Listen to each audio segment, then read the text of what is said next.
வீடியோக்கள் வந்து பண்ணைக்குள்ளேயே அந்த மியூசிக் வந்து பயன்படுத்துறது இல்லை. ஏன் மியூசிக் பயன்படுத்துறது இல்லைன்னா பொய்யவும் சொல்லி விட்டுட்டு போயிடுவாங்க. அந்த பொய்யை வந்து என்னதுக்காக அதை வந்து இது செய்யணும்னு சொன்னால், இப்போ அன்றைக்கு ஒரு நேற்று முந்தின நாள் ஒரு பதிவு ஒன்று வந்தது. அந்த பதிவு வரைக்குள்ள ஒருத்தர் வந்து காலையில் அதவர் வந்திருந்தார். தப்பான பார்வையெல்லாம் இன்றைக்கு ஒன்று தப்பான பார்வையும் இருக்கு, நல்ல பார்வையும் இருக்கும். சில பேருக்கு ஒரு கஷ்டம் விளங்கும், சில பேருக்கு விளங்காது. கஷ்டம் விளங்க கஷ்டம் விளங்கினவன் அதை சிந்திப்பான், விளங்காதவன் வந்து விமர்சிக்கிறான். இப்போ எங்களுக்கு உதவி செய்து அடுத்தவன் ரோட்ல இருந்து பேச்சு பண்ற அளவுக்கு நாங்கள் வைக்கக்கூடாது. நீங்கள் என்னினிய உறவுகள் அனைவருக்குமே வழக்கமாக சொல்கிறதான் என்னுடைய அன்பு வணக்கத்தை வந்து தெரிவித்துக் கொள்கிறேன். வழக்கமாக தாடியில் பார்த்த உறவுகளுக்கு வந்து இன்றைக்கி தாடி இல்லாமல் பார்க்கக்குள்ள என்னடான்ற மாதிரி இருக்கும். என்ன திட்டம் அப்படின்னு சொல்லி பார்த்தீங்கன்னு சொன்னால், க்ளீன் ஸ்ரீலங்கா திட்டத்துக்குள்ளே வந்து ஒரு க்ளீனை ஒன்று செய்திருக்கிறோம். எங்களுடைய ஜனாதிபதி அனுரகுமார திஸ்ஸநாயக்காட அவர்களுடைய நடவடிக்கைகள் வந்து பார்த்திங்கன்னு சொன்னால் ஒவ்வொன்றும் எல்லாமே மக்களுக்கு பயன் தரக்கூடிய மாதிரிக்கும். அடுத்த ஒரு வளர்ச்சி பாதை வந்து தெரியுது. நாடு வந்து இன்னும் ஒரு 2-3 வருடங்களில் வந்து பெரிய மாற்றத்தை வந்து கொண்டு வரும் அப்படின்றத வந்து உறுதியாக கூறக்கூடிய மாதிரிக்கு அவருடைய ஒவ்வொரு நடவடிக்கையும் வந்து இருக்குது. அப்போ அதுகளை ஒவ்வொரு இடங்கள்லையும் வந்து பார்க்கக்கூடிய மாதிரிக்கு இருக்குது. அதைத்தான் எல்லா மக்களுமே விரும்பினது. முந்தைய காலத்தில் ஒரு அச்ச உணர்வோடு வாழ்ந்து கொண்டிருந்தங்கிற மக்கள் இப்போ ஓரளவுக்கு மனதில் தாங்கள் ஒரு உரிமையாக ஒரு விஷயத்தை கேட்குறதுக்கோ கதைக்கிறதுக்கோ அந்த ஒரு தன்மையில் வந்து இருக்கணும் அப்படின்றதையும் பார்க்கக்கூடிய மாதிரிக்கு இருக்குது. அது தொடர்பாக மேலதிகமாக வந்து பார்ப்போம். இன்றைய தினம் வந்து வட்டக்கொச்சி பகுதியில் வந்து வந்திருக்கிற ஒரு உதவி ஒன்று வழங்குறதுக்காக யாருடைய உதவியை வந்து இன்றைய தினம் வழங்க போகிறோம் அப்படின்னு சொல்லி பார்த்தீங்கன்னா, புஷ்பரஞ்சன் புஷ்பலிங்கம் என்று சொல்லக்கூடியவர் டோர்மோன் ஏதோ ஒன்று இடம் ஒன்று இருக்குது ஜெர்மனியில். அந்த ஜெர்மனியில் இருக்கிறார். அவருடைய 50வது பிறந்த தினம். புஷ்பலிங்கம் என்று சொல்லக்கூடியவருடைய 50வது பிறந்த தினம். அவருடைய மனைவி, பிள்ளைகள் அவருடைய பிறந்த தின நாள் சார்பாக இந்த உதவியை வந்து வழங்கியிருக்கணும். அவற்றை அந்த பிறந்த தினத்தை சிறப்பிக்கிற விதமாக புஷ்பலிங்கம் என்று சொல்லக்கூடியவருடைய பிறந்த தினத்தை சிறப்பிக்கிற விதமாக இந்த உதவியை வந்து வழங்கியிருக்கணும். அதைத்தான் இன்றைய தினம் வந்து வழங்க போகிறேன். ஆதரவு தந்து கொண்டிருக்கிற அனைத்து உறவுகளுக்குமே என்னுடைய மனமார்ந்த நன்றிகளை வந்து தெரிவித்துக் கொள்கிறேன். மீசை எடுத்தது எப்படி இருக்குது அப்படின்னு சொல்லி பாருங்கள். ஒரு சில உறவுகள் வந்து, தம்பி உனக்கு தாடி தான் கெத்து, தாடியை எடுக்காத, என்னடா தாடியெல்லாம் வளர்த்து ஒரு மாதிரி இருக்கிற, க்ளீன் சேவுகள் நீட்டாக எடுத்து நீட்டாக மனுஷன் மாதிரின்னு சொல்லி ஒரு பகுதியினர். இதில் யாரோட கதையை கேட்குறது அப்படின்றது எனக்கு தெரியாது. எனக்கு தெரிஞ்சு எல்லோரும் பலதரப்பட்ட கருத்துக்களை வந்து சொல்லுவினோம். நமக்கு எது சரியென்று படுதோ அதை செய்வோம் அப்படின்றது தான் என்னுடைய இது. எடுத்திருக்கிறேன். உங்களோட கருத்தையும் வந்து சொல்லுங்கள். பெரும்பாலான கருத்துக்கு வந்து முக்கியத்துவம் கொடுக்கலாம். இப்போ இது நல்லா இருக்குது அப்படின்னு சொல்லி ஒரு குறிப்பிட்ட பகுதியினரும், தம்பி உனக்கு மீசை எடுத்தால் அழகில்லை நீ என்று சொன்னால் அதில் பெர்சன்டேஜ் கூடைக்குள்ளே எதென்று பார்த்து நான் தீர்மானித்து கொள்ளுவேன். ஆதரவு தந்துகொண்டிருக்கிற அனைத்து உறவுகளுக்குமே மீண்டும் நன்றிகளை வந்து தெரிவிக்கிறேன். DK வன்னி என்ற யூடியூப் சேனலுக்கு புதுசாக இருந்தீங்கன்னு சொன்னால் மறக்காமல் சப்ஸ்கிரைப் பண்ணி உங்களுடைய ஆதரவை தாங்க. க்ளீன் ஸ்ரீலங்கா நடவடிக்கைக்கு எல்லாருமே எங்களுடைய ஜனாதிபதிக்கு வந்து முழுமையான ஒத்துழைப்பை வந்து கொடுங்க. உங்களோட பகுதிகளில் இருக்கிற குப்பை கூலங்கள் அறைக்கி உங்களோட வீட்டுக்கு முன்னால் உள்ள இதுகளையெல்லாம் நீட் பண்ணி ஒரு பொது சுத்தமாக நாட்டை வந்து வச்சுருக்கணும், சுத்தம் காணப்படணும். இப்போ வேறு நாடுகளில் வந்து ஒரு குப்பையை வந்து இப்படி போடுறதுக்கோ இது செய்கிறதுக்கோ பயப்படுவோம். என்ன அங்கே சட்டம் இருக்குது, இது இருக்குது. மற்ற அங்கே உள்ள நபர்கள் யாருமே அங்கே ஒரு குப்பை எறிஞ்சிருக்க மாட்டோம், ரோட்டில் வந்து ஒரு குப்பை எறிஞ்சிருக்க மாட்டோம். அப்போ அந்த நாட்டுக்குள்ளே போனோன்னு எங்களுக்கும் பழக்க வழக்கம் தரனால வந்து அப்போ நம்ம தனியாக போட்டு அங்கே தனியாக புரியுமா தெரியும், போட்ட கையோடையே சுற்றி இருக்கிற பார்க்குற எல்லாருக்குமே நாங்கள் தனியாக தெரிவோம்ன்றதுக்காகவே. ஆனால் எங்களோட நாட்டில் வந்து சும்மா அப்படியே தூக்கி வீசிட்டு போயிடும், யாரையும் கேட்குறதும் இல்லை. அப்போ எல்லோரும் ஒவ்வொரு மனுஷர்கள்ட்ட இருந்து தான் இந்த க்ளீன் ஸ்ரீலங்கா வந்து வரணும்.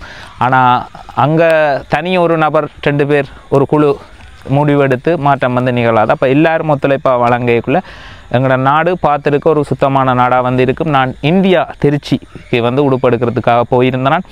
போயிருக்கக்குள்ளே அங்கே மீன் இப்படி விற்று கொண்டிருப்பாங்க, இப்படி சாப்பாடு கடை தோசை போட்டு கொண்டிருப்பாங்க, அங்கால இது இருக்கும் இது எல்லாத்தையும் வந்து பார்த்துட்டு அப்போ தான் எனக்கு தெரியாது அப்போ இந்த நாட்டை அங்கே இந்தியா எப்படி இருக்குமென்ற. அப்போ அங்கே போய் பார்த்ததுக்கு பிறகு இங்கே PHA ரூல்ஸ், கண்ணாடி அடிக்கணும், இது செய்யணும், அப்படி இருக்கணும் என்றதை பார்க்க எங்களோட நாடு ஒரு பயங்கர சுத்தமான நாடாகவும் இது என்னடா இப்படி இருக்குன்ற மாதிரி பார்த்துட்டு வந்தேன் நான் திருச்சியை.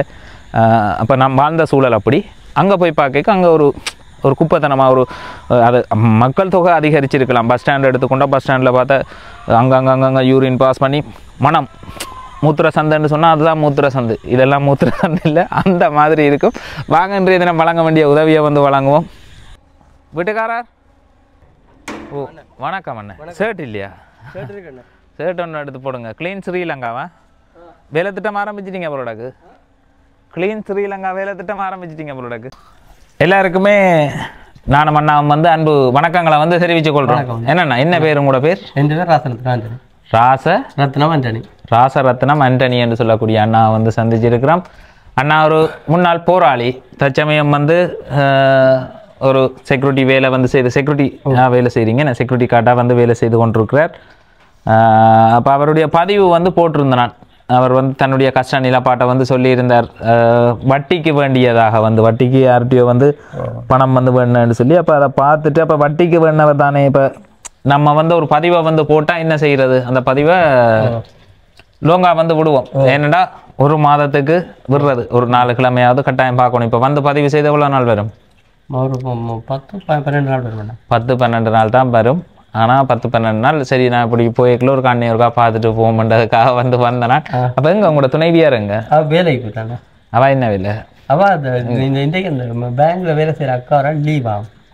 அப்போ டீ ஊற்றி கொடுக்குறது அந்த சொன்னீங்க என்ன அன்றைக்கு வந்து, அப்போ அந்த மாதிரி ஒரு வேலை திட்டம் வந்து செய்கிறது. அப்போ அப்படி மாறி மாறி அவரும் செய்கிறது, இவன் செய்கிறது. அப்போ இவருக்கும் வந்து ஒரு வருத்தமான ஒரு நிலப்பாட்டில் வந்து இருக்கிறார். அப்போ இந்த வீடியோ என்னத்தில் பார்க்குறோம்? நீங்கள் யூடியூப்பில் பார்க்குறீங்களா? யூடியூப்பில் தான் பார்க்குறோம். நீங்கள் ஒவ்வொரு நாளும் பார்க்குறீங்க வீடியோ? ஒவ்வொரு நாள் இடைக்கில பார்ப்பேன். எனக்கு இருப்போம்மா இப்படி எனக்கும் பாய் விட்டாரு. இல்லை தேவையில்லை இருங்க, உங்களுக்கு அது பிரச்சனை இல்லை, இருங்கண்ணா. ஊத்தையிலேயே பிறந்து ஊத்தையிலேயே வளர்ந்தவங்க என்ன அப்படி போகுது வாழ்க்கை. பிறகு எப்படி போகுது? வீடியோ போட்டதுக்கு அப்புறம் யாராவது வீடியோ பார்த்தான்னு சொல்லி எடுத்து கேட்ட மாதிரி ஒரு தரம் எடுத்து கேட்கல. என்ன நான் இன்னும் ஃபேஸ்புக் சைட்டுக்கு விட இல்லை. கூட கடைக்காரன் மட்டும் கேட்டா, நீ இயக்கத்தில் இருந்த யாராவது எனக்கு தெரியாது என்று கேட்டாங்க. வேறு ஒன்றும் கேட்கல. அப்போ எந்த படையில இருந்தால் அதை மட்டும் விசாரிச்சாங்க. மற்றபடி ஒரு தடவை ஒரு கேள்வியும் கேட்கல. இல்லை, நான் இவற்றை அதில் யூடியூப்பில் மட்டும்தான் இருக்குது. இப்போ எனக்கு உண்மையிலேயே யூடியூப்பில் போடுறது எல்லாமே வந்து வெளிநாட்டு பார்வையாளர் தான். நாங்கள் வந்து யூடியூப்பில் வந்து இருக்கிறது ஃபுல்லாகவே ஃபேஸ்புக் சைட்டில் தான் நீங்கள் இந்த பார்வையாளர் வந்து இருக்குது. அப்புறம் இவருக்கான அந்த இவற்றை பதிவு வந்து இன்னும் ஃபேஸ்புக் சைட்டுக்கு அப்லோட் பண்ணல. அப்படி ஏதோ ஒரு காரணங்களால் தவித்து விட்டு ஒருக்கா பார்த்து மலமரண்டு எல்லாத்தையும் வந்து அப்லோட் பண்ணணும். எனக்கு அந்த நேரமும் காணாத ஒரு பிரச்சனை இருந்துட்டு அப்படி ஒரு பிரச்சனையை வந்து எதிர்கொள்கிறது. அப்போ இப்போ வேலை திட்டம் போய் கொண்டிருக்கு. மாதம் எவ்வளோ வட்டி கட்டி கொண்டிருக்குறீங்க? மாதம் 12,000 ரூபா கட்டணும். 12ஆம் தேதி 12,000 ரூபா கட்டணும். இந்த வார 12ஆம் தேதி கட்டணும். 12,000 ரூபா 12ஆம் தேதி கட்டணும். மீன் நீங்கள் அதை வட்டி இவ்வளோ காலம் தந்துட்டேன்னு உங்களோட கஷ்டம் நிலப்பாட்டு சொல்லி முதல்ல மட்டும் தரேன்னு சொல்லி கதை கேட்கல ஓகே இருக்கும் தானே? அப்படி பேச்சு பார்த்தீங்கன்னா அப்படி நான் இன்னொரு ஆள்கிட்ட எனக்கு வேண்டி தந்தது என்று சொல்லி சொல்கிறாங்க. இன்னொரு ஆள்கிட்ட தானே வேண்டி தந்தாங்க. அப்போ இன்னொரு ஆள்கிட்ட வட்டிக்கு வேண்டியக்குள்ள அப்போ அவன் அதுக்கேற்ற வட்டி கேட்பாங்க. அப்புறம் அவனுக்கு ஒரு மனஸ்தாபம் மாதிரி வந்துருந்தானே. அப்படி ஒரு பிரச்சனை இருக்குதானே. எந்த கஷ்டத்துக்காக அவன் இன்னொரு ஆள்கிட்ட வேண்டி தரையக்குள்ள நாங்கள் அவனுக்கும் பாதகம் இல்லாமல் நாங்கள் நடந்து கொள்ளணும். எங்களுக்கு கஷ்டம்தான், இல்லைன்னு சொல்ல இல்லை, கஷ்டம்தான். அது இப்போ எங்களுக்கு உதவி செய்துட்டு அடுத்தவன் ரோட்டில் இருந்து தேய்ச்சி பண்ணுற அளவுக்கு நாங்கள் வைக்கக்கூடாது. நீங்கள் அந்த ஒரு இது என்ன இன்றைக்கு இல்லை நாளைக்கு தவணை சொல்லலாம். அவனை இப்போ ரோட்டில் இருந்து அடுத்தவன் பேசுகிற அளவுக்கு நாங்கள் நடக்கக்கூடாது. அதில் தெளிவாக இருக்கிறீங்க. அண்ணா வந்து இப்போ இருக்கிற இந்த வீடும் வந்து பார்த்தீங்கன்னு சொன்னால் அவர் வாடகைக்கு தான் எடுத்துருக்கிறார். அந்த எங்களுக்கு இந்த காணி இதுக்கே தான் இருந்தேன் பிறந்த காலத்தில் இருந்து. அப்போ முதல் இயக்கம் இருக்க காணி பெரிய காணியாக பிடிச்சி வச்சு இந்த காணி தானே அம்மா கட்டுருக்கு. அப்புறம் சமுஷ்டி பேங்கடியில் முன்னுக்கு அப்போ அப்படி தான் இருந்தேன். அப்போ பிறகு வீட்டு திட்டம் வந்தோன்னா இப்போ நான் தடுப்புலேருந்து வந்து கொஞ்ச நாள் தானே. இப்போ எனக்கு தனிப்பதிவு போட்டு தான் வந்தது. பிறகு ஜிஎஸ் வந்து பாதுகாப்பு பிரச்சனை சிஏரிக்காரன் அப்போ வரம்புறமாக தெரிஞ்ச வந்தேனே. அப்போ அம்மா கிட்ட பதிவோட போட்டோன்னா காணி பிரித்து கொடுக்குறேன். எனக்கு ஒன்றும் வேற இல்லை. தடுப்புக்கு போய் வந்ததுக்கு பிறகு தானே? தடுப்புக்கு போய் வந்த பிறகு இப்போ காணி பிரித்து வந்தாலும் அந்த நேரம் கடுமையாக தானே இருக்கும். கிழமை வருவான் வீட்டை. ஆமியோட பக்கம் தான், சிஐடி பக்கம், போலீஸோட பக்கம் தானே மைதானே இருந்தது. அந்த நேரம் உண்மையிலேயே அது ஒரு அச்சுறுத்தலான காலப்பகுதி என்று சொல்லலாம். பாதுகாப்பு பிரச்சனை அம்மா கண்டு கூட அப்படி இருந்தும் 2-3 தடவை விசாரணைக்கு அங்கே கொண்டு திரிஞ்சவன் கூப்பிட்டு கொண்டு உள்ளத்தீவு வாங்கிஞ்சவனு கூப்பிட்டு போனால் போய்த்தான் வந்தாரு. அப்போ அப்படி அதில் போயிட்டு உண்மையிலேயே எங்களோட தமிழர்களுடைய இந்த வாழ்க்கையில் இப்போ இங்கே உள்ள மக்களோட தன்மையில் வந்து முதல் இருந்த ஆட்சி காலங்களில் வந்து ஒரு முழு சுதந்திரமாக மனிதர்கள் இங்கே உள்ள தமிழ் மக்கள் வந்து இருந்துச்சுனமா அப்படின்னு சொல்லி பார்த்தா இல்லைன்னு சொல்லலாம். இப்போ ஒரு மன நிம்மதி அளிக்கிற மாதிரி ஒரு ஜனாதிபதி வந்திருக்கிறார், அவருடைய செயல் திட்டங்கள் இருக்குது. எந்த ஒரு இனங்களுக்கு இடையில் எந்த ஒரு வேற்றுமையும் இல்லாமல் எல்லாரும் சமம் ஒன்று நடத்தப்படணும் என்று சொல்லி கொண்டு வரைக்க அது ஒரு மன நம்பிக்கையை தர்றதா இருக்குது. உண்மையிலேயே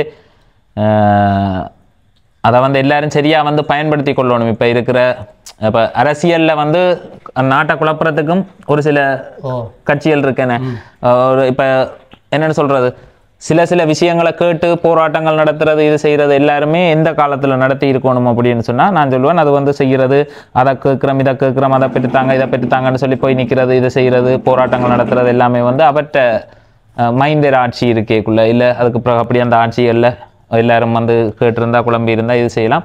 ஆனால் இப்போ உண்மையிலேயே ஒரு சரியான ஒரு ஜனாதிபதி எல்லாரையும் புரிஞ்சு கொண்டு நடக்கக்கூடிய மாதிரிக்கு வந்திருக்கிறார். இப்போ அன்னையெல்லாம் பட்ட துன்பங்கள் வாயால் சொல்லில் அடங்காதது. அப்போ நிறைய கேட்கலையே விசாரடிக்கும். ஏண்டா உலகத்துக்கு ஒரு சிலருக்கு தெரியாது வழியை உண்மையிலேயே எவ்வளோ கஷ்டப்பட்டுருக்குறாங்கன்றது. இப்போ இந்த அன்னையில ஸ்டோரி சில பேர் நாங்கள் சந்திக்கக்குள்ளே சொல்லுவாங்க, அவலத்துக்கு கொடுமைப்படுத்தப்பட்டிருக்கணும்.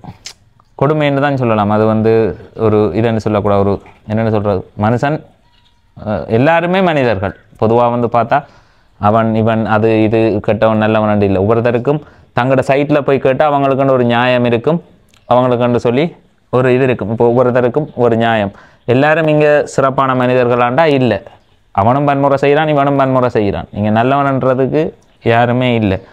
பவளத்துக்கு நிறைய கொடுமைகள் நடந்தது. இனி வர்ற காலத்தில் சிறப்பாக இருக்கணும், அதை சிறப்பாக இந்த வாய்ப்பை பயன்படுத்தி கொள்ளணும் எல்லாருமே அப்படின்னு சொல்லி நினைக்கிறேன். நான் இப்போ இருக்கிற ஜனாதிபதி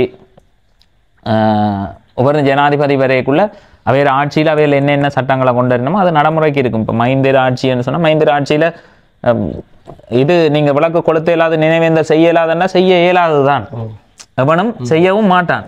அப்போ அவளத்துக்கு கடுமையாக இருக்கும் அந்த சட்டம். அப்போ அதுவே கொஞ்சம் தளர்த்தி சரி உங்களுக்கான நினைவேந்தல்களை நீங்கள் செய்யலாமண்டேக்குள்ள எங்களுக்கு எதிர்க்கேக்குள்ளே நாங்கள் ஒருத்தரை எதிர்க்கணும். ஆனால் எங்களோட உரிமைகளை இதுகளை புரிஞ்சு கொண்டு ஒரு அனுமதி தரேக்க அதை என்ன செய்யணும், மரியாதை கொடுக்க கற்றுக்கொள்ளணும். என்ன சில பேர்ட்ட நடவடிக்கைகள், சில பேர்ட்ட பேச்சுக்கள், சில பேர் அப்படி இப்படி என்றெல்லாம் கதைப்பாங்க சில சமூக வலைதளங்களில். அப்போ கதை கேட்கல நான் யோசிக்கிறேன், இதெல்லாம் நீங்கள் அந்த ஆட்சி காலத்தில் செய்ய வேண்டிய கதைக்க வேண்டிய கதையை இப்போ ஒரு நல்ல ஜனாதிபதி இருக்கிற நேரத்தில் நீங்கள் இதுகளை கதைக்கக்கூடாது, இது செய்யக்கூடாது. இப்போ நாட்டு எல்லாருமே புரிந்து கொண்டு செயல்படையக்குள்ளே தான் அது இருக்கும். அதே மாதிரி ஒரு பிரதானமான ஒரு விடயத்தை சொல்லிக்கொள்ள விரும்புகிறேன்னா, இப்போ நாட்டில் இப்போ ஒரு புதிய ஆட்சி வந்திருக்குது. இந்த புதிய ஆட்சியை விழுத்தணுமன்றதான் பழைய ஆட்சியோட நோக்கமாக இருக்கும். பழைய ஆட்சியெல்லாம் போயிட்டு சரி இப்போ ஒரு புது ஆட்சி வந்துட்டு நம்மளோட வேலையை பார்ப்போம்ட்டு தங்கட பாட்டுக்கு இருந்துருவாங்களாண்டா இல்லை.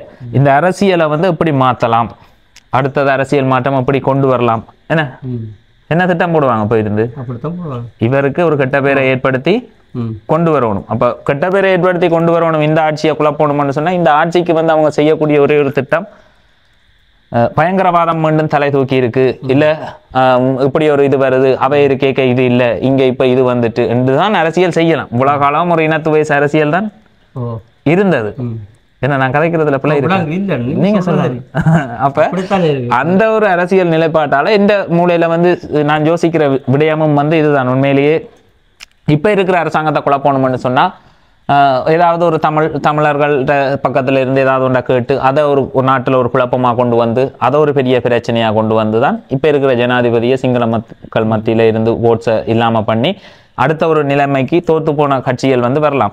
அப்போ அப்படியே ஒரு நிலப்பாட்டை அவருக்கு உருவாக்காம எல்லா தமிழர்களும் சிங்களவர்கள் இங்கே இருக்கிற மூவின மக்களும் அதை புரிஞ்சு கொண்டு செயல்பட்டு அடுத்த ஒரு நிலப்பாட்டுக்கு போகணும். உண்மையிலேயே இந்த போலீஸ் நிர்வாகமாக இருக்கலாம், சில நடவடிக்கைகளில் பெரிய மாற்றத்தை பார்க்குறோம். பெரிய மாற்றத்தை பார்க்கக்கூடிய மாதிரிக்கு இருக்கு. முதல் இருந்த போலீஸ் நிர்வாகமும் இப்போ இருக்கிற நிர்வாகத்திலையும் பார்த்தா பெரிய சேஞ்ச். அந்த சேஞ்சை பார்க்கக்கூடிய மாதிரி இருக்கு. அப்போ அதை நடைமுறைப்படுத்தக்கூடியது யாரண்டா, இப்போ நான் உங்களுக்கு ஒரு விடயத்தை சொல்ல வர்றேன்னா நான் முதல் யோக்கியனாக இருக்கணும். இல்லாமல் சொல்ல வந்தால் கீழே உள்ளவங்க கேட்பானா, கேட்க மாட்டான்.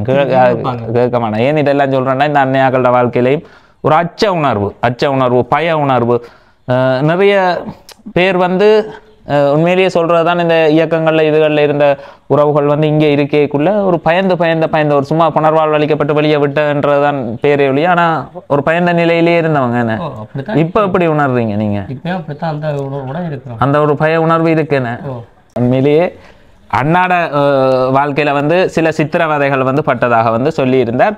அப்போ சொல்லிக்குள்ள அன்னையோட வீடியோவை வந்து பார்த்துட்டு ஒரு உறவு வந்து உதவி செய்திருந்தார்.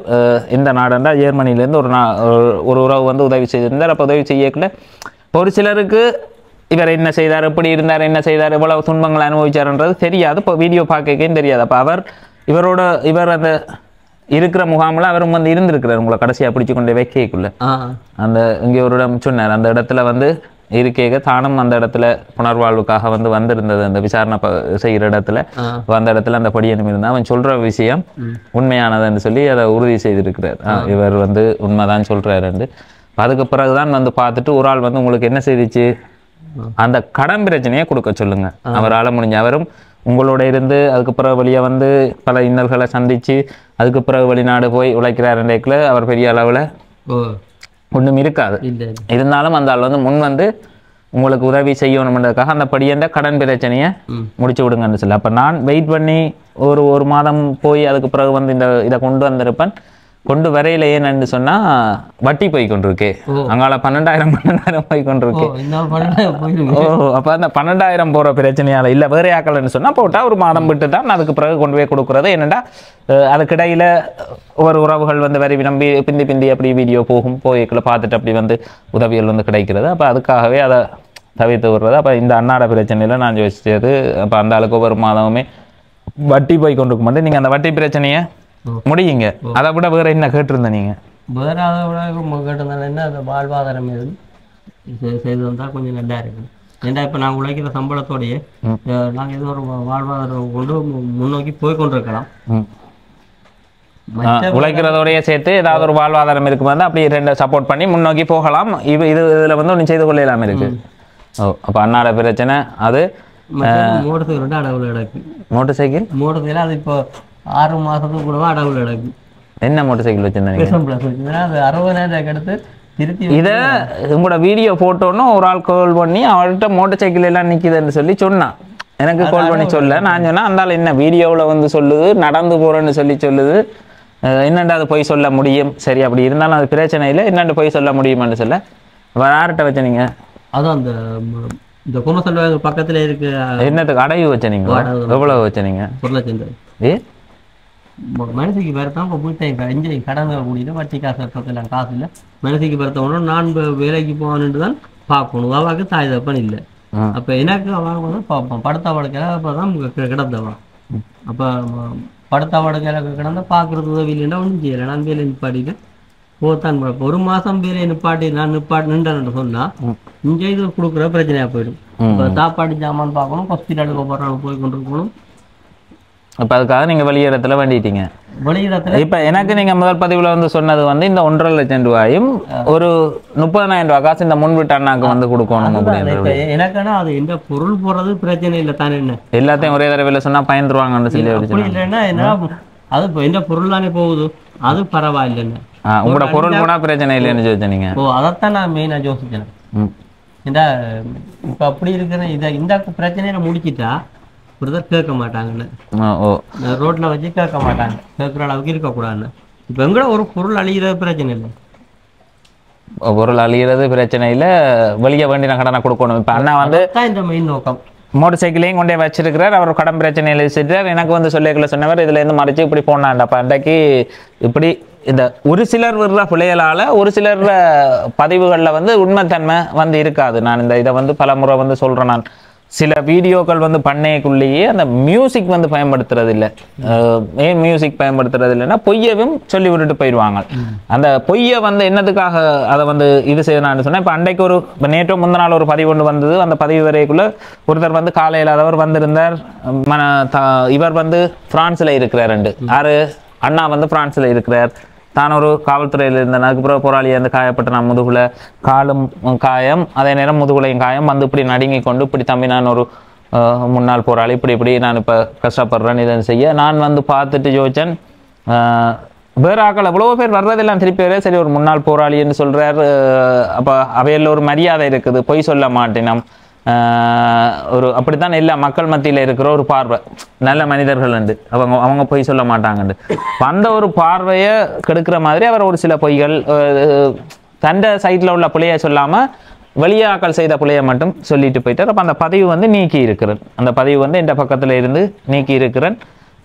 இனி வர்ற காலங்களில் யாரையும் அவங்களோட இடங்கள் அந்த இடத்துக்கு போகாமல் பதிவும் செய்ய மாட்டேன் அப்படின்றத நான் முதலே சொல்லி அப்படி இருந்தும் மனங்கேக்காமல் சரி இருந்தால் வருது நீ நெடுங்கணி என்ன ஒட்டி சுட்டான் நான் போகலாது அவற்றை பதிவு செய்து விடுவோம் என்று பதிவு செய்து விட அவர் அதை வந்து தவறாக வந்து பயன்படுத்தி இருக்கிறார். அப்போ இப்படி ஒரு சிலர் சொல்கிற பொய்களால் அந்த உண்மையான நிலவரத்தில் உள்ள உறவுகளுக்கும் வந்து உதவிகள் வந்து கிடைக்காம போகும். ஏன்னா எல்லாமே பொய்யன்ற மாதிரி இப்போ ரெண்டும் கலந்தது தான் நல்லது கெட்டது எல்லாமே இருக்குன்னு சொல்லி நான் வழக்கமாக சொல்லி இருக்கிறேன். இருந்தாலும் இந்த எங்கட மனநிலையும் உண்மையிலேயே கஷ்டத்தில் வந்து ஒருத்தர் கஷ்டத்தை சொல்லிக்குள்ள ஏற்றுக்கொள்றது இல்லை. இதை பற்றி உங்களோட கருத்து? உங்களோட வாய் நீங்க என்ன ஒண்ணு முன்னாலும் அப்படி இல்லையா? ஒரு சில இதுகளுக்கு முழங்கு தான் என்ன சில பிரச்சனையில வந்து அப்படி செய்யறதாலேயே சிலது வந்து செய்து கொள்ள முடியாம இருக்குது. அப்போ அன்னாட பிரச்சனையும் அதுதான். எப்படி என்று சொல்லி பார்த்தீங்கன்னு சொன்னால் இப்போ கடன் பிரச்சனையில் இருந்திருக்கிறார் வந்தோன்னே செய்தால் அதுக்கப்புறம் அவரை பற்றி ஒரு தகவல் போடக்குள்ள இப்போ வீடியோ பதிவு செய்யாத வரைக்கும் எங்களுக்கு தெரியாதவை சொல்கிறது உண்மை மாதிரி கேட்போம். அதுக்கு பிறகு பதிவு போட்டதுக்கு பிறகு அவரை பற்றி சரியான தகவல்கள் தெரிஞ்சாக்கள் தகவல் அனுப்பிவிடும். மெசேஞ்சர் ஊடாக அனுப்பிவிடும், இல்லை வாட்ஸ்அப் ஊடாக அனுப்பிவிடும். இதுலையாவது எடுத்து இவர் இப்படித்தான் முழுமையான தகவல் வந்து வரும். அப்போ அதுக்காக தான் நான் வந்து சில பேரை சொல்கிறது பதிவு செய்யக்குள்ளேயே நம்ம வந்து பொய்யா பதிவு செய்ய தேவையில்லைன்னு சொல்லி. அதே மாதிரி முகத்தை மறைச்சி வீடியோ பண்ணுங்க, முகத்தை மறைச்சி வீடியோ பண்ணுங்கன்னு சொன்னால் முகத்தை மறைச்சி வீடியோ பண்ணால் கூட வசதியாக இருக்கும். இதே இப்போ ஒரு சமூகம் ஒரு குழு இருக்கிறாங்க, என்னென்று அந்த குழு இருக்கண்டா நீங்கள் வீடியோ பண்ணுறது முகத்தை மறைச்சி அந்த கொடுக்குறவர் வேண்டவர் முகத்தை மறைச்சி போட்டு அந்த வீடியோ பண்ணலாம் தானே, வீடியோ செய்யலாம் தானே, இதை செய்யலாம் அதை செய்யலாம். என்னத்துக்காகண்டா இதையே நாங்கள் ஒரு மாதம் 2 மாதம் இப்படி எல்லார முகத்தையும் மறைச்சி இது செய்தோம்னா உண்மையிலேயே அவன் கொடுக்குறதெல்லாம் அவனோட சொந்தக்காரனுக்கு. அவன் பாருங்களேன் முகத்தை மறைச்சி இவ்வளவு கொள்ளை அடிக்கிறாங்க, கொள்ளையா அடிச்சுட்டு இருக்காங்க. இதே விமர்சனம் பண்றவன் டக்குன்னு அதே மாதிரி விமர்சனம் பண்ணுவான். மட்டக்களப்புல ஒரு புளியும் செய்யறாங்க, கடவுள் புளியும் அவனுக்கு சொல்ற மாதிரி யாரு என்ன வேண்டா பேரமா கடவுள் புளியும் வெள்ளிய புளியும் புதுசா இப்ப கிட்டடியில செய்யறான் தெரியுமா? எனக்கு தெரியல, என்னவோ தெரியல. அவன் வீட்டுக்காரருக்கு எடுத்து கொடுக்குறாங்க 10,000 அனுப்புனது அவருக்கு. இல்ல டிக்டாக்ல உள்ள கொஞ்சம் படிகளுக்கு வந்து கொடுத்து அவங்க உண்மையிலேயே அவங்க விஷயம் தெரியாதாக்கள். இவங்க அந்த விமர்சனம் பண்ற ஆக்களால தான் அவங்களும் அப்படி நடந்ததுன்றது தான் நான் சொல்லுவேன். சில பேர் இப்ப உண்மையிலேயே யூடியூபர்ஸ் நல்லா வர்றாங்க. ஒரு அடிப்படை அம்சமே வந்து பார்த்தீங்கன்னா நீங்கள் பிறருக்கு உதவி செய்யுங்க, நீங்கள் நல்லா இருப்பீங்கன்றது தான் கருப்பொருள். நாங்கள் என்னத்துக்காக ஒரு கஷ்டத்தில் இருக்கிற ஆளுக்கு போய் இப்போ உதவி செய்கிறது? எங்களுக்கு ஒரு புண்ணியம் கிடைக்கும், நாங்கள் நல்லா இருப்போம். நோக்கம் என்னன்னு சொல்லுங்க. எல்லாரோட நோக்கமும் என்னன்னு சொல்லுங்க. எல்லாத்த நோக்கம் அதுதான். தப்பான பார்வையெல்லாம் இன்னைக்கு ஒன்று தப்பான பார்வையும் இருக்கு, நல்ல பார்வையும் இருக்கும். சில பேருக்கு ஒரு கஷ்டம் விளங்கும், சில பேருக்கு விளங்காது. கஷ்டம் விளங்கினவன் அதை சிந்திப்பான், விளங்காதவன் வந்து விமர்சிக்கிறான். அப்ப அந்த விமர்சனங்கள் உண்மையிலேயே அந்த கருத்துக்கள் சில கருத்துக்களை எல்லாம் வந்து பார்த்துட்டு அதுகளை போல பண்ண முடியுமா செய்ய முடியுமான்னு கேட்டால் செய்ய முடியாது. நம்ம வாழ்ந்து கொண்டிருக்கிறது எப்படியோ என்ன இப்படி இருக்கு, கஷ்டப்படுறது நல்லா வர்றது இயல்பானது. இன்றைக்கு நான் கஷ்டத்தில் இருக்கிற நாளைக்கு ஒரு நல்ல தொழில் வாய்ப்பு நல்ல ஒரு அவருக்குரிய வாய்ப்புகள் வந்து வரையக்குள்ள பார்த்துருக்க சென்று நல்லா வந்துடுவீங்க. அதுக்காக இவன் எப்படி நல்லா வந்தான்னு கேட்கணுமா? அப்படி தமிழாக்க பொறுத்த வரைக்கும் அப்படித்தான் விமர்சிப்பாங்க. நல்லா இருந்து திடீர்னு கஷ்டப்பட்டுட்டு நல்லா வந்தா இவனுக்கு அதிர்ஷ்டம் அடிச்சிட்டுதோ இந்த கடவுளை எடுத்தானோ. பழையில ஒரு ஆள் வந்து பெரிய அளவில் முதலீடு கொண்டு வந்து செய்கிறார். எல்லாருக்குமே தெரியும். பல பகுதியில் ஒரு 150 ஏக்கரில் பெரிய ஒரு ஃபார்மிங், அதுக்குள்ள விளையாட்டுகள் இதுகள்னு சொல்லி எல்லாம் நடக்குது. ஸோ அந்த பாட்டுக்கு வெளிநாடுகளில் முதலீடு செய்து போட்டு பேசாமல் இருந்திருந்தா இந்த கெட்ட பேர் இல்லை.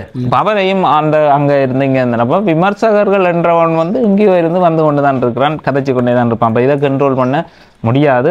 அந்த விமர்சனம் அந்த நிறைய கருத்துக்களை வந்து கதைக்கணும். இப்போ அன்னையிட காசு வழங்குறதுக்காக தான் வந்தனா இப்போ வழங்குறதுல பிரியோசனமாக ஏதாவது கதைச்சிட்டு போயிடுவோம். என்னத்துக்காக இப்போ கதைச்சு கொண்டு இருக்கிறேன்? இப்போ நீங்கள் இங்கே வந்தாச்சு, இந்த அண்ணாட காசு கொடுத்தாச்சுண்டா இந்த வீடியோவில் ஒன்றும் இல்லைண்ணே. நீங்க தந்து காய்ச்சி வீடியோ எடுத்துட்டு போனா தான் உங்களை இதை உண்மையான இருப்பாங்க. இல்ல நீங்க வந்து ஒண்ணுமே செய்யாம போனா அங்க இருந்து ஒரு கேள்வி வரும், நீ இவ்வளவு காசு கொடுத்தானே எங்க நீ கொடுத்தனியா அதை வீடியோ போட இல்லை இது வரைக்கும். இல்ல தந்தவங்க சும்மா இருக்க மாட்டாங்க. அந்த ஒரு விஷயம் மட்டும் இருக்குது, அது உங்களுக்கு தெரியும் தானே. உங்களுக்கு 10 ரூபா தந்திருந்தாலும் அந்த படியனுக்கு நான் காசு தந்தனால் அதை நீங்க கொடுக்கல, கொடுத்திருந்தா நாங்க உங்களோட கதைச்சு வந்து கொடுத்துருக்கணும் விஷயத்த சொல்லி இவரால் வந்து வழங்கப்பட்டிருக்கேன்னு சொல்லி கொடுத்துருந்தா அது வந்து அதே மாதிரி இப்போ கொடுத்து போட்டு பொது வழியில் போடக்குள்ள பொது வழியில் உள்ள ஆக்கள்கிட்ட விமர்சனங்களும் இருக்குது. இப்போ நான் நேற்று முந்தின நாள் ஒரு வீடியோ போட்டு அவர் சொன்ன கருத்துக்கள் அவர் சொல்லியிருந்த தகவல்கள் வந்து பிள்ளையா இருக்கிறதால அதை வந்து நீக்க வேண்டிய தேவை வந்து இருந்தது.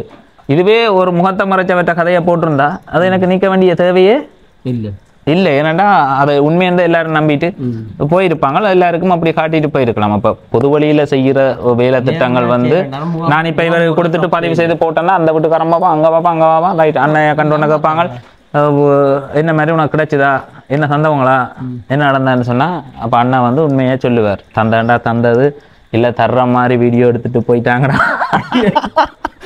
இதை வந்து அவர் சொல்லுவார். அவன் சும்மா இருப்பானா, அவன் 10 பேர் 20 பேருக்கு அந்த கதையை சொல்லி திரிவான். அந்த 10 பேர் 20 பேரும் சும்மா இருப்பானா 100 பேருக்கு சொல்லி திரிவாங்க. அப்ப இப்படியான விளையாட்டுகள் இங்க செய்ய முடியாது. செய்தா இந்த உதவி, அதாவது முகம் காட்டி இது செய்கிற உதவியில வந்து பாத்தீங்கன்னா முழுக்க உண்மையா செயல்பட்டா மட்டும்தான் இதை வந்து செய்யலாம். அப்படி இல்லாம செய்ய முடியாது. அதையும் வந்து தெரிவித்துக் கொள்றேன். எனக்கு வந்து சொல்றது, இனி வர்ற காலத்துல நாங்க இந்த கசப்பான அனுபவங்களை வந்து பார்க்கறதுக்கு விரும்பையில். நடந்ததா இருக்கட்டும், நடக்க போகிறது நல்லதா இருக்கட்டும். என்னென்ன இப்போ அண்ணாட பிரச்சனைக்கு உறவுகள் வந்து என்ன செய்யுங்கன்னு சொன்னால், என்ன மச்சான் காசு கொண்டு வந்தாங்களா, என்ன குழம்பிட்டார், இவ்வளவு நேரம் நீ சும்மா கதைச்சு போட்டு காசும் கொண்டுறாம அப்படி நினைக்க மாட்டார், காசும் கொண்டுறாம நீ சும்மா கதைச்சு போட்டு போ பார்க்குற விட்டுருவேண்ணா நான் இதை கடந்து. இதை பாருங்கண்ணா, இதில் எவ்வளவு பணம் இருக்குன்னு சொல்லி. டோர்மாண்ட் ஜெர்மனி, புஷ்பரஞ்சன் புஷ்பலிங்கம் என்று சொல்லக்கூடியவர் 50வது பிறந்த நாள். அந்த 50வது பிறந்த நாளில் வந்து தந்திருந்த மனைவி பிள்ளைகள் அவருடைய பிறந்த நாள் சார்பாக இந்த உதவியை வந்து வழங்கி இருக்கிறார்கள். உண்மையிலேயே இந்த அண்ணா ஏற்கனவே அந்த உறவுகள் வந்து இந்த ஜெர்மனியில் இருக்கிற அண்ணா ஊடாக வந்து எனக்கு அவர் நேரடியாகவே வந்து என்னூடாக வந்து உதவி வழங்கியிருந்தார். ஒரு 5.5 லட்சம் ரூபா உதவி மாதிரி இங்கே வந்து நேரடியாக வந்து வழங்கியிருந்தார். அவர் ஊடாக வேற ஒரு உறவுகள் வந்து கொடுத்துருக்கணும். இவற்றை நிலப்பாட்டை வந்து தெரிஞ்ச உறவுகள். அண்ணா வந்து ஒரு ஹெவி வெப்பனில் இருந்திருக்கிறார். இப்போ அன்னைகிட்ட வந்து நிறைய வரலாறுகள் வந்து இருக்குது. அப்போ எல்லாமே வந்து பதிவு செய்ய முடியாது. அப்போ அதால் வந்து அதுகளை நான் முழுமையாக இவ்வளோ கதைகள் அவர் சொன்னாலும் அதை நான் கேட்டுட்டு போவேன். அதை வந்து பப்ளிக் பண்ணுறது இல்லை. இப்போ இந்த உதவியை வழங்கிய உறவுகள் புஷ்பரஞ்சன் புஷ்பலிங்கம்னு சொல்லக்கூடியவர் அதை பார்த்துட்டு அவர் அந்த வட்டி கட்டி கொண்டு இருக்கிறார். அந்த வட்டி கட்டுற பணத்தை கொடுக்கட்டும்னு சொல்லி 1.5 லட்சம் ரூபா பணத்தை வந்து தந்திருந்தார். புஷ்பலிங்கம்னு சொல்லக்கூடியவருடைய பிறந்த தினத்தில் டோர்ன்மோட் ஜெர்மன் சொல்லக்கூடிய இடத்துல வந்து இருக்கிற மனைவி பிள்ளைகள் அவருடைய பிறந்த நாளுக்காக அன்பாக மனைவி பிறந்த நாள் சார்பாக உதவியை வந்து செய்திருக்கிறது. பிறந்த நாளுக்காக அவர் மனைவி பிள்ளைகளால் வந்து தரப்பட்டது. அட்ட புஷ்பலிங்கம் என்று சொல்லக்கூடிய அண்ணாக்கு வந்து எங்களுடைய இனிய பிறந்தநாள் நாள் வாழ்த்துக்களை வந்து தெரிவித்துக் கொள்கிறேன்.